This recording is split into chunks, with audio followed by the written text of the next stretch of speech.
He was also one of its most prolific writers. He penned more than 50 svarim on topics covering Kol HaTorah Kula. But his magnum opus was the Safed Margolis, a Pirush on Masechta Sanhedrin.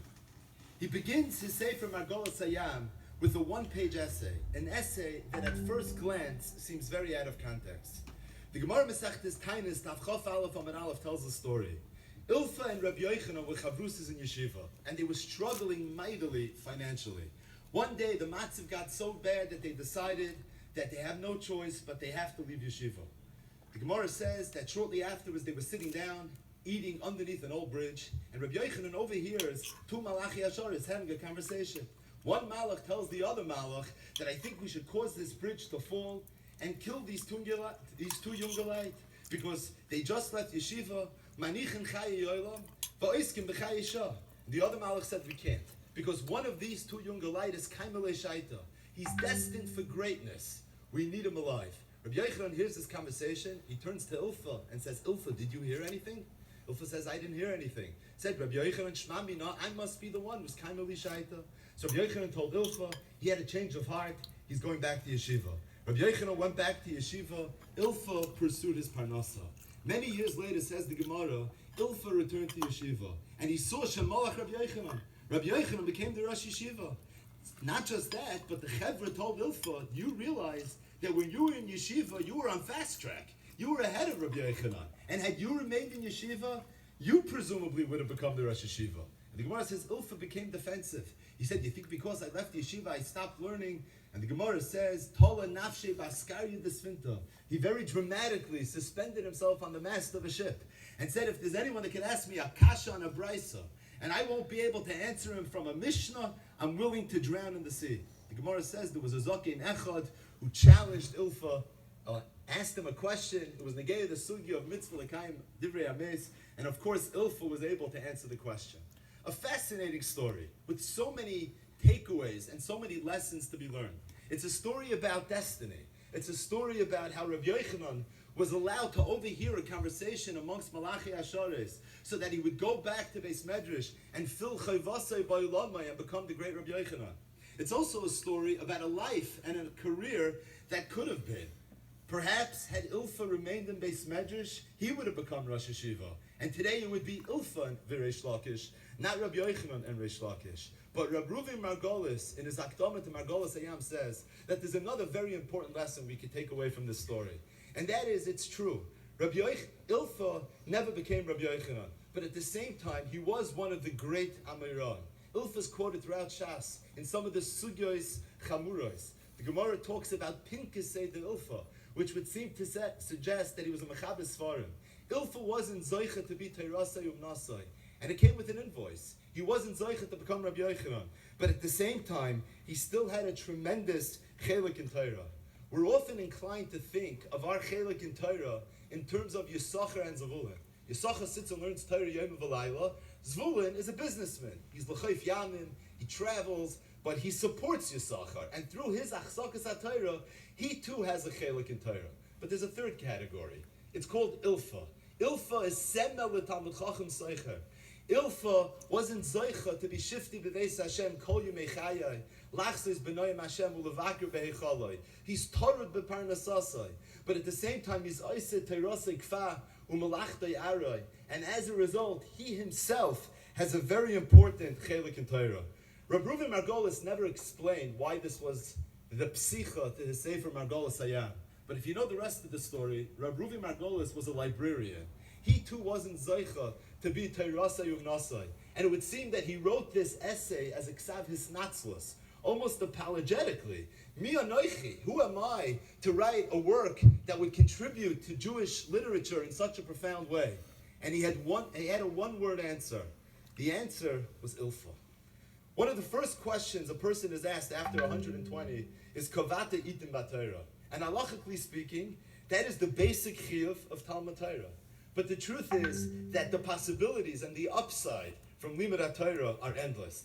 Every Yid, even the quote-unquote balabas, the zvulun, can have a real chelik in Torah, especially nowadays, when so many of the balabatim were privileged to learn in yeshivas And here's shiurim from Choshev and Magidei Shir and from Choshev and Rosh Yeshiva. Many of us were even privileged to spend many years post-marriage in Koilel. There's no question that we're capable of more, and there's no question that more is expected of us. It's also important for every Yid, even the quote-unquote balabas, to realize that we're all capable to tap into the fringe benefits, the schools that Torah has to offer. Torah is the sweetest thing in the world. As the Pasuk says, Mesukim midvash v'noifes sufim. Torah is a source of calm and tranquility. As the Pasuk says, Vayar menucha ki tov. Torah is something that refines our midos. It brings shalom into our house. Chazal say, Talmidei chachamim marbim shalom ba'olam. Torah transforms a person. It uplifts a person spiritually. As the Mishnah says, Migadaltoi u'mereimamtoi.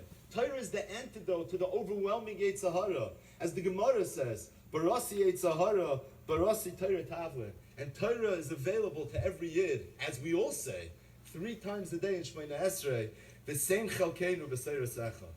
In 1923, Rameya Shapiro Zechet Tzadik Levracha instituted Limud Daf HaYomi. And one of the beautiful things about Daf HaYomi is that it's very versatile.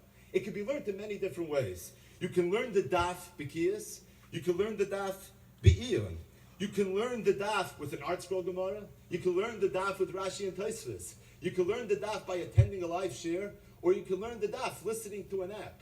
You can learn the Daf to fulfill your obligation of Kovati Itim B'Torah, and you can learn the Daf to strive for an ideal of Ilfa. In 13 months, Agudas Yisrael of America will be hosting the 13th Siyam Mashas in MetLife Stadium. Approximately 100,000 Yidden and several 100,000 more will participate virtually to celebrate the completion of Talmud Bavli. But I want to tell you a story about another Siyam. The Siyam took place in June 1938 in Poland. It was a Siyam on Shisha Sidrei Mishnah that was celebrated by a large group of Polish Yidden that had learned one Mishnah a day for 7 years. And the Kozhaglovik Goyen, Rabbi Yitzvi Fromer, Hashem Yunkom Damai, who at the time was the Rosh Yeshiva of Yeshivas Chachmi Lublin, was present at the Siyam. And he spoke, and he gave a very fiery speech. He began his drasha with a pasuk in Isaiah. The Navi Isaiah said, Gam ki yitnu bagoyim, even if the Yidden will be in the depths of Golus, Ata akabtzim. There's a haftacha that there will be kibbutz Goliath. The Geula will come, but it won't just come. Ata, Hashem says the Geula will come right now. But the Gemara Bava Basra Daf Ches Amud Aleph qualifies this nevuah. The Gemara says, Itani kulu ata akabtzim. Before we merit this incredible haftacha, we have to check off one box. If all of Klal Yisrael will learn Kol HaTorah Kula, then we'll merit the haftacha of Ata HaKabtzin. And the Kozhaglovik Goyen asked the obvious question. He said, if the prerequisite to this haftacha is Itani Kulu, then what significance does it really have? Is it realistic to think that every single Yid will be able to learn Kol HaTorah Kula? And the Kozhaglovik Goyen said that, and he had rayas, that when the Gemara says Itani Kulu, it doesn't mean that every Yid has to learn Kol HaTorah Kula. But if every Yid would learn every Mishnah in Shisha Sidrei Mishnah, that would constitute Tani Kulu. The Mishnah is the basis, it's the Makar of Teresh Baal Peh. And if every Yid would learn every Mishnah, that would be considered Itani Kulu, and that would bring the Geula, Ata HaKabtzeh. And if you can picture the context of the time, June 1938, several months before Kristallnacht, there were black clouds hovering over all of Klal Yisrael. The sense and the feeling of the Holocaust can be felt in the air. And the Kozhaglovik Goyen was giving the Yid in Chizuk. He said that it's not so hard. Itani Kulu, if every Yid will take upon himself to learn one Mishnah one day, will have the schus of Kulu, the schus of Talmud Torah, the schus of Kol HaTorah Kula. And for that we have a haftacha from the Nevi'im. Hosea said, Ata HaKabtzeh. The Kozhaglovik Goyen was talking about Mishnah Yomi, but it's not a stretch to think that the message rings so clear for Daf HaYomi as well. The Daf, the hearts of Klal Yisrael, Talmud Bavli, the Shoirish of Torah Shebaal Peh. Every Yid that learns Daf HaYomi is bringing us one step closer to Itani Kulu. May we be Zoicha to be inspired from this weekend of inspiration. May we be Zaycha to further in our Limud HaTorah. May we all be Zaycha to take upon ourselves Limud Daf HaYomi. Daf Yomi is starting a new Masechta this week, Masechta Schule, to join the movement, to bring us closer to the point of Itani Kulu. May we be Zaycha to set goals and ideals of Ilfa and Rabbi Yochanan, and may we be Zaycha that the 13th Siyam Hashas not be in MetLife Stadium with hundreds of thousands of people participating, but may it be in Yerushalayim, Ir HaKodesh, B'Kibbutz Galuyos, B'Mheira B'Yameinu Amen.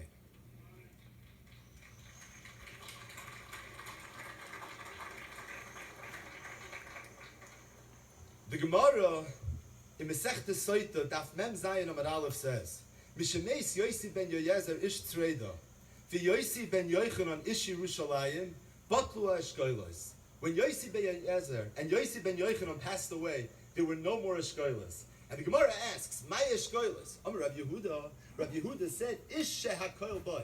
These were Talmidei Chachamim that had everything. They had a certain shleimus, a certain well-roundedness. Our next speaker, Hagoyin, Rabbi Yisrael Reisman Shlita, is an Isha Eshkolos. Rabbi Reisman is Rosh Yeshiva in Yeshivas Torah V'das. Rav and Agudas Yisrael of Madison. Rabbi Reisman is a Poisik, a Mechaber Svarim, and of course gives a Navi shir that is one of the most popular shiurim in the world. The Rishonim say that the word Navi comes from the Shoresh Nivsvasayim, to talk. The Nevi'im were talkers, and were often blessed with a special Koyach HaDibur. Rabbi Reisman's name has become synonymous with Navi. And like the Nevi'im, he too was blessed with a special Nivsvasayim, a special Koyach HaDibur. It is a tremendous kavod to ask Hagoyin Rabbi Yisrael Reisman Shlita to address the convention.